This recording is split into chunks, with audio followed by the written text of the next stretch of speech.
How to use Discover Spending Analyzer tools on desktop. Hey everyone, welcome back to the channel.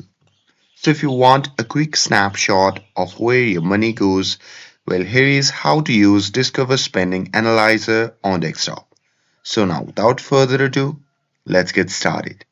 So first thing first, open any web browser and now here once inside, you can just click on the search bar and simply search for Discover Bank.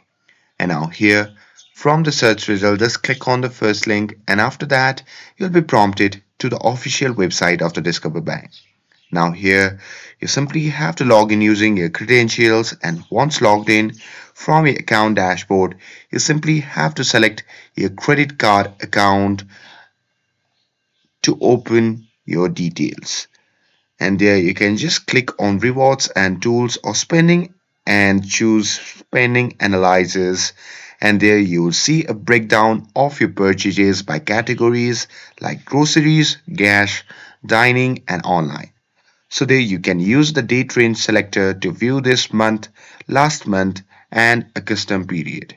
And there you can just click on any category to drill into individual transactions and spot trends or overspending. And that's it. That's how you can use Discover Spending Analyzers tool on desktop.